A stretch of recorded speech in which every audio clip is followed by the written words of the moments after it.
кесим боюнча камерадан сүрөп кеткен. Өз көзүм менен көргөм мындай атамды. Буттарын колун бар. Бакиевтерди, Жаныш Бакиевди баш кылып алып келип, жоопко тартуу боюнча прокуратурада конкреттүү иштер болуп атабы? Мына жерде кээ бирки өзүнчө өлүмүш болуп аткан депутаттар бар. Араң акча таптым шайлоого депчи. Буларга мына прозападный күчтөрдөн келип аткан акчаларды көзөмөлдөп койсоңуздар, улуттук коопсуздук кызматы жана башка укук органдары. Мындай карап отуруп мен бүт эле кылмыш, аштык кылмышка тарттык жоопкерчиликке деп атасыз. Бизди кылмышкерлер ороп алган эмеспи мамлекеттик кызматта? Кээ бирки айыл өкмөттөр бүгүнкү күндө сугат жерлерин сатуу менен алектенген фактылар бар. Биз маданият кызматкерлерин көзүнүн тирүүсүндө сыйласак да. Каржы пирамидалары бүгүн чоң көйгөй жаратып атат. Кирешени жылына кошумча 2 миллиард сомго чейин көбөйтүүгө ылайыктуу шарттар түзүлөт. Отчет кос. Бирок ошол эле кезде кемчиликтерди дагы айтыш керек. Биз маданият кызматкерлерин көзүнүн тирүүсүндө сыйласак да. Муну эмне далил менен айтайын. 18-жылы 4 үй, 189 квартиралуу 4 үй Каражыгач айылында салынып баштаган. Бул Анкара Виноградный көчөлөрүндөгү.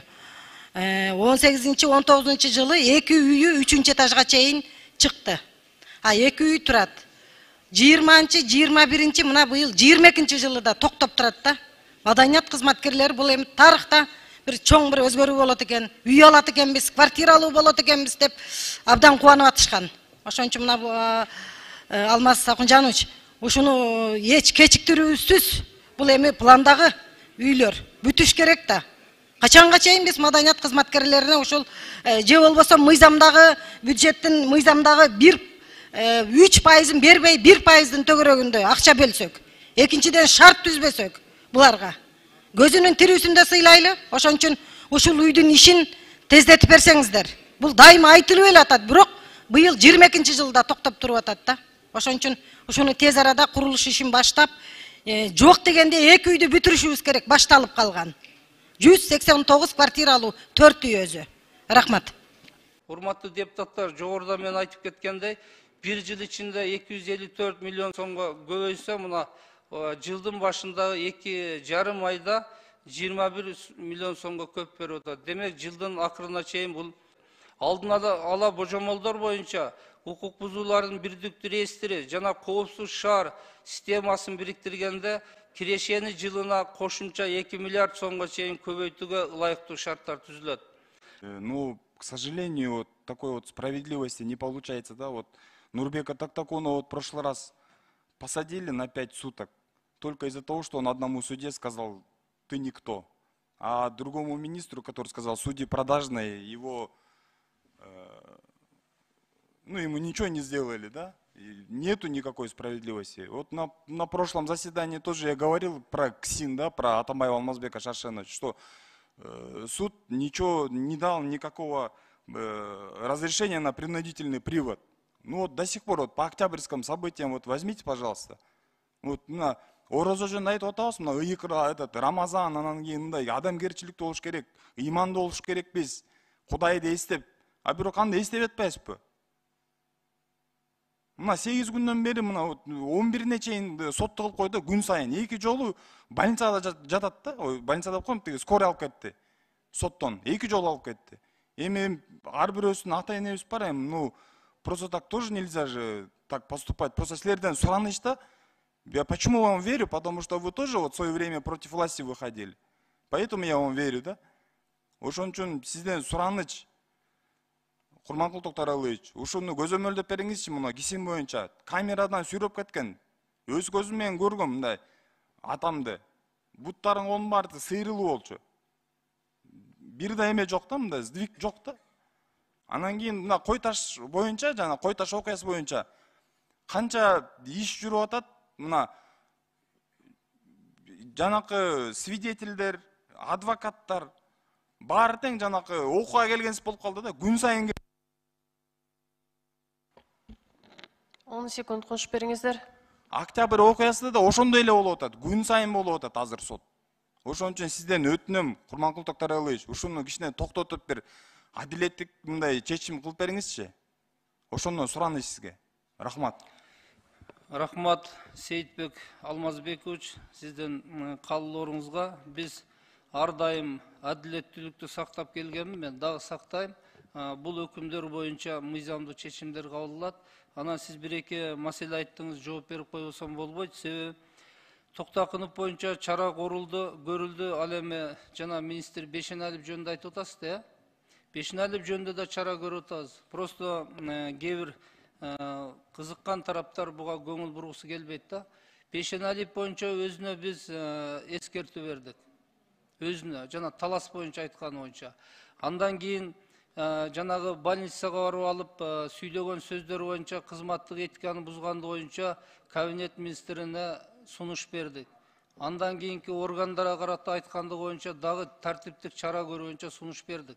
Бүгүн анын мөөнөтү бар, кабинет министри мен ойлойм кийинки жумадан карап жообун берет деп. Бул анын кыймыл аракети. Кызматтык адам сөзсүз түрдө этиканы сакташ керек да. Бирдей мамиле бардыгына. Бөлүп кароо эмес. Ал эми Токтокунов судьяга жанагындай сөз кыйкырып атса, биз мамлекет боюнан тартип сакташыбыз керек да. Жактоочу тем более үлгүлүү болуш керек бул. Жанагындай сөздөрдү айтып, коомчулукка ар кандай мнение жаратып атат да. Ошондуктан мунун баарын тең баа беришибиз керек. Андан кийин Алмаз Шенич боюнча сотко алып келүү боюнча мына сиз өзүңүз дагы жолугуп атасыз, жакшы түшүндүрсөңүз болот да. Ал киши мамлекетти башкарган, бүгүнкү күндө Кой Таш окуясы козголгон иштердин бардыгы мурда козголгон иштер. Бир да кылмыш ишин мен козгогонум жок.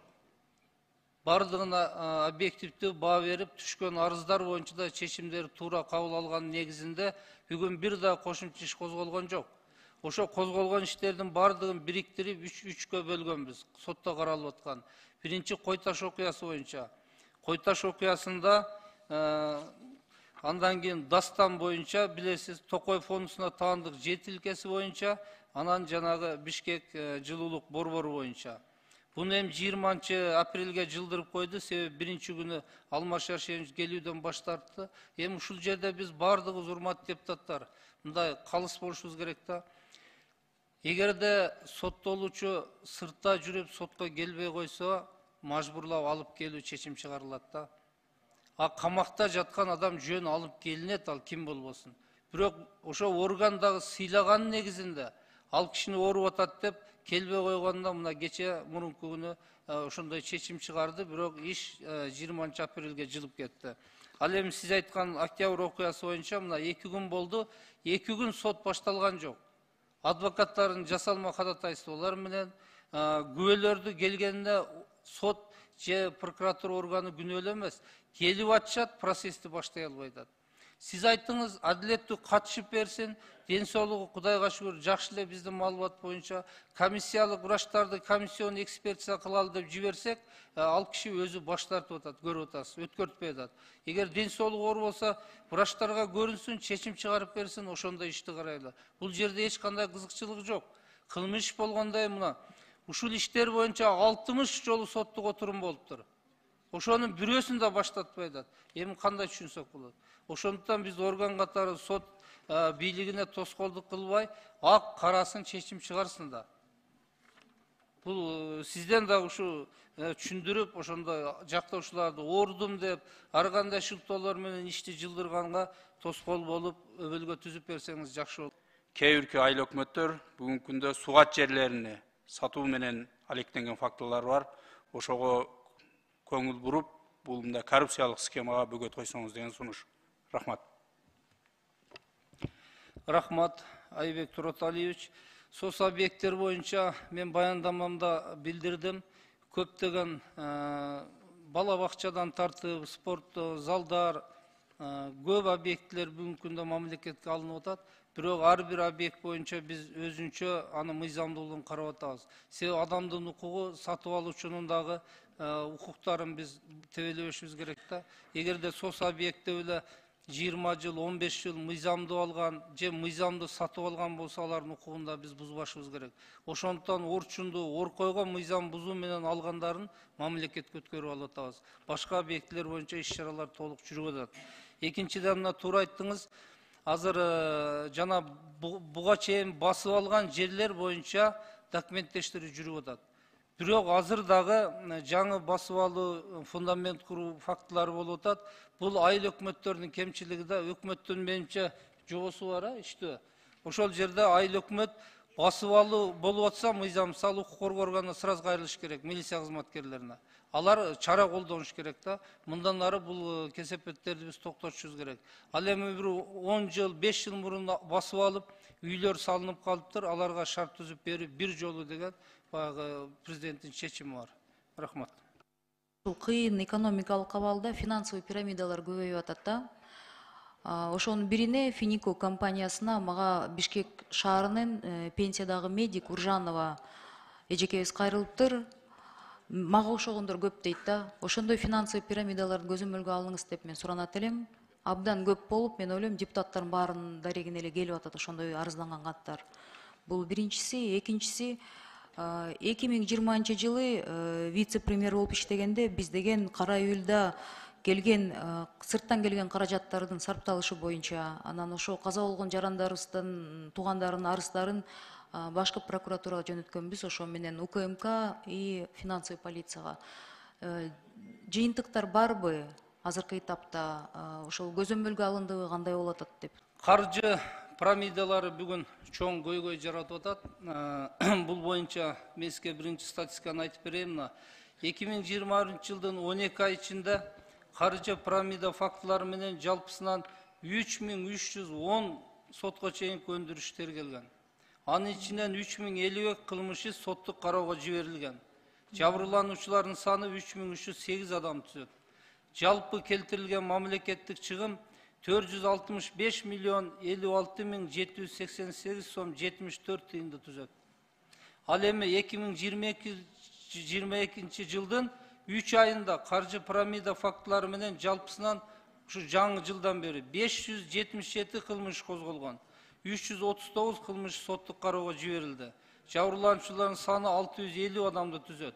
Жалпы келтирилген материалдык чыгым 153 миллион 744 миң 577 сомду, бул болсо эми 27 миң 400 акш долларын түзөт да.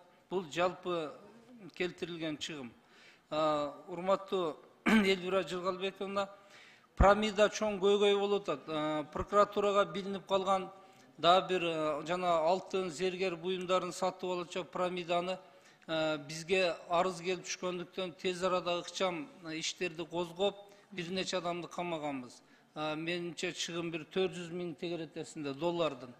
Ал жерде пирамиданы уюштургандар тилекке каршы 2 сутка кеч калыппыз. Башка өлкөнүн жарандары экен, качып чыгып кеткен. Бирөөсү Өзбекстанда кармалып турат.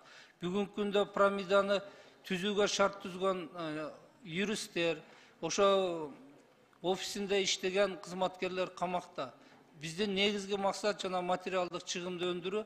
Бул жерде жарандардын баягы кандайдыр көз карашын өзгөртүш керек болуп атат да, пирамида түбү жакшылык алып барбаштыгын. Пирамидалар чоң көйгөй жаратып атат. Маалымат массалык каражаттарынан угуп аткансыздар, мен эжемди кошуп мыйзамсыз иш козголуп алды деп жанагы топ чырылдап да качышкан. Бирок бүгүн аныгына чыгышты. Камактагылар отурат, биздин максат мүлктөрүнө бүт камак салынды. Биздин жаранасы Түркия мамлекетинде качып жүрөт. Эл аралык издөөгө жиберип, Түркия мамлекетинин баш прокурору менен сүйлөшүүлөр жүргүздүк. Бирок биз берген даректе ал жашабагандыгы аныкталып атат да. Пирамида боюнча материалдык чыгымды өндүрүү аябай оор маселе болуп атат.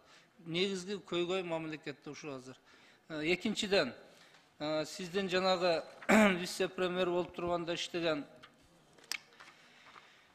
ковид илдети боюнча 2020 жылы эл аралык каржы уюмдарынан каржылык жардам катары жарыяланган 644,7 миллион акш доллары айтылган, билесиз да. Анын бизге мамлекетке келгени 372 миллион 18,8 акш долларын 29,8 миллиард сомго которгондо сомду түзөт да. Ушул акча келип түштү. Bunun özünüzge malum 339,2 milyonu bu jalan budjetти колдоого сарпталган. бюджетти колдоого сарпталып, аудиттин эсептөө палатасындагы корутундулары бар, билесиздер. Текшерүүдө биз аныктай албай койдук. Анткени бюджетке которулгандан кийин ал бүт тармакка чачылып кетет экен, кайсы тармакка иштетилгенди так чыкпады да. Ал эми калган 67 миллион доллар боюнча бүгүнкү күндө кылмыш иштери козголгон. Азыр менимче укук коргоо улуттук коопсуздук кызматы 48 миллион доллар боюнча козголуп аткан кылмыш жөнүндө маалымат берип койсоңуз.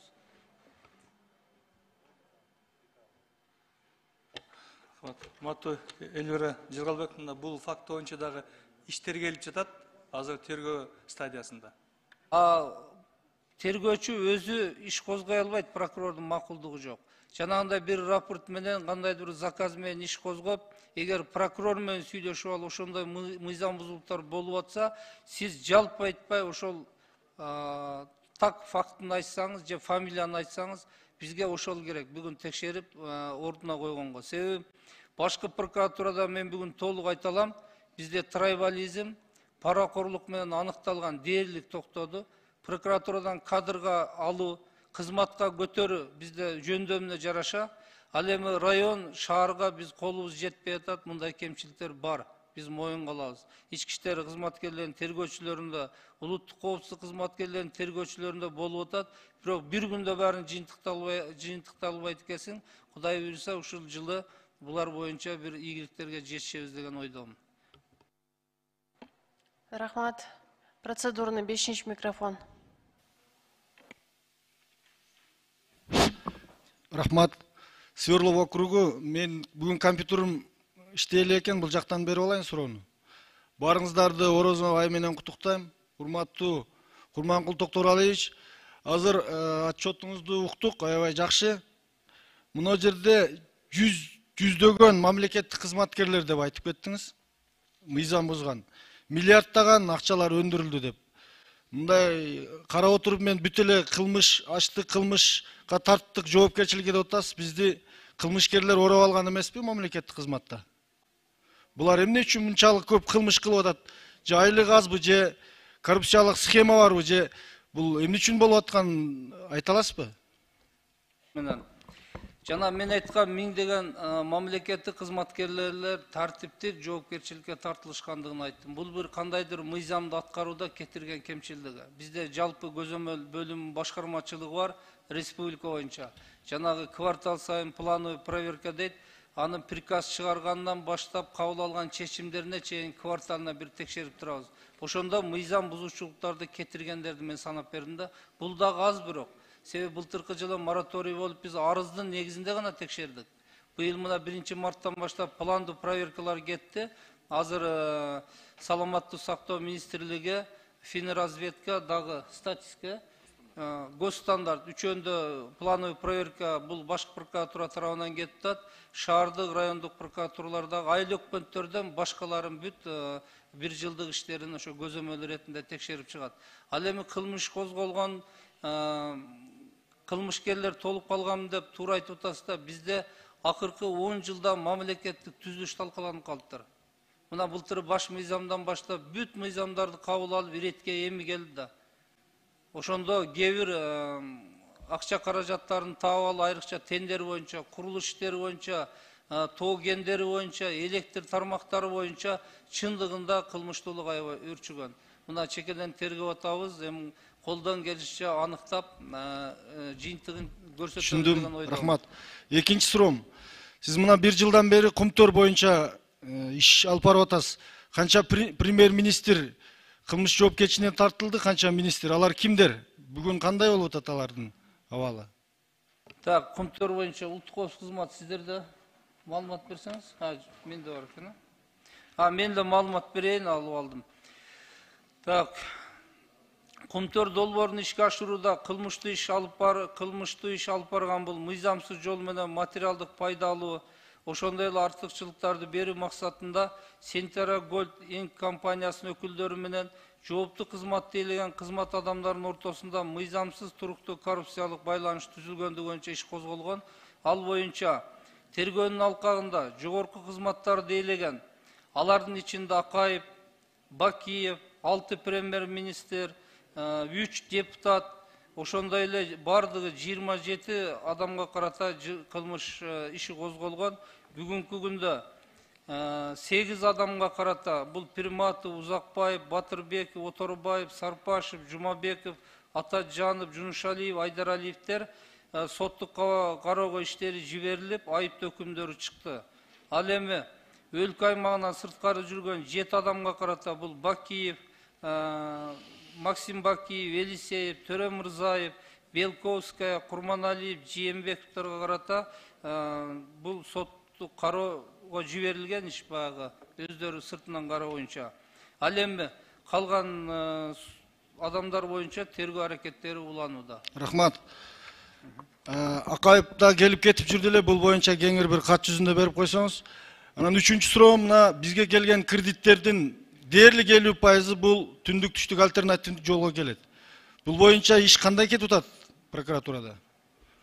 Түндүк түштүк альтернативдик жолунда кайсы министрлерди жазага тарта алдыңар?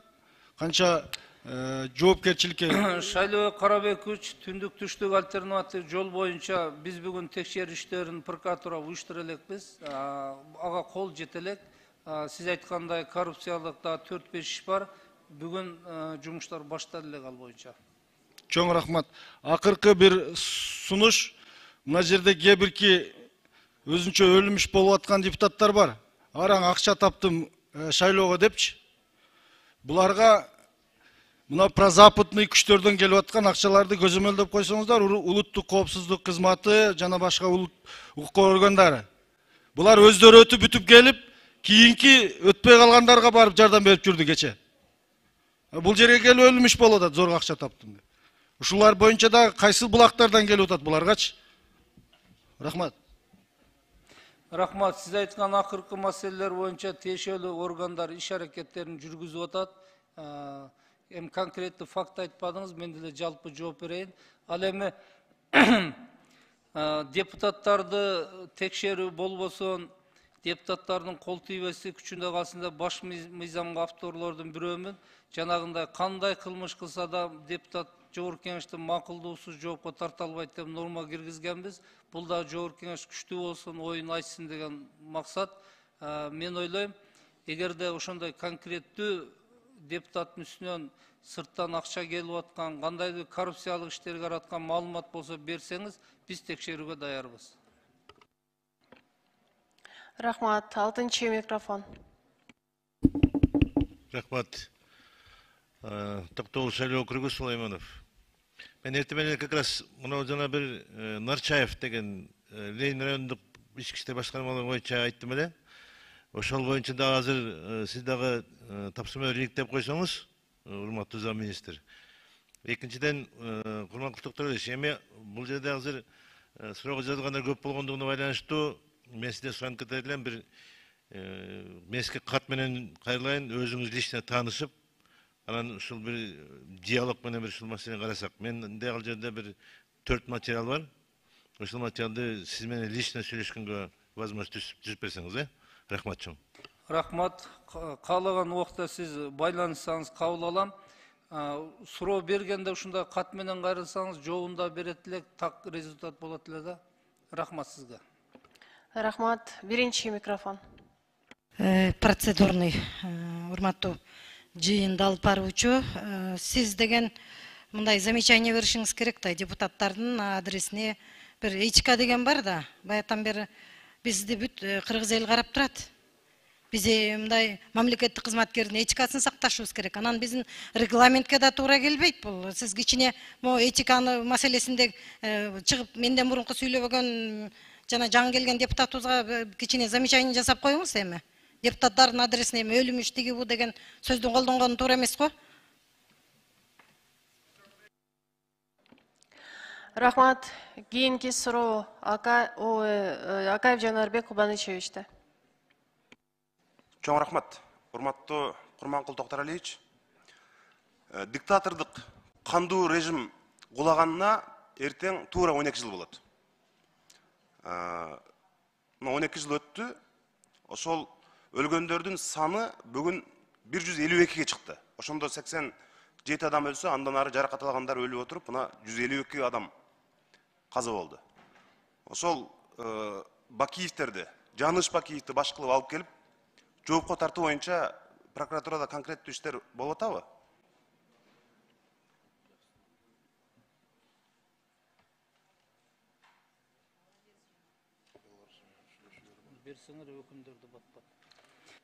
Суроону бере берсеңиз, азыр бизде бул боюнча сыртынан соттон өкүм чыккандар бар, тергөөлүп биз суратып аткандар бар. Сизге азыр даярданып маалыматты берейин, экинчи сурооңузду бере бериң. Рахмат.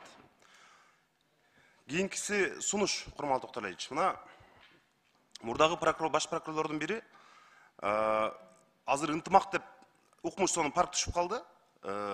Ошол жерде бирөөлөр заправка курган экен. Ошол заправканы башкы прокуратура көзөмөлдөп атып алдырган да.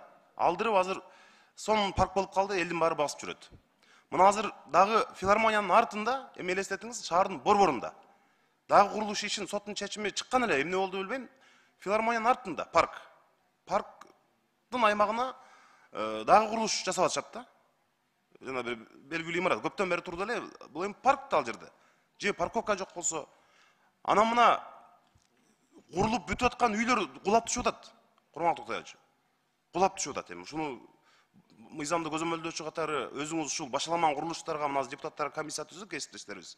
Өзүңүз бир катуу киришпесеңиз болбойт го, адам өмүрүн алган учур Кудай сактасын, эми ошондой болсо анан бытырап калбашыбыз керек да. Үчүнчүсү сунушум жазып алсаңыз, мына парламенттин эл аралык комитетке жана президентке Швейцариядан достук группанын башчысы кат жөнөтүп атат. Биздин жаранды, Кыргызстандын жараны Даниэль Бейшат деген. Жана Гергерт спорттун кожоюну 1,5 миллион еврого алдап кетти деп. Аны президент мына сиздин намыңызга жөнөтүптүр. Азыр Ички иштер министрлигинен мага кат келди, башкы прокуратура көзөмөлдөдү. Ушуну жазып алсаңыз, курматтуу Токтолевич. Ушуга бир өзүңүз көзөмөлдөп койсоңуз,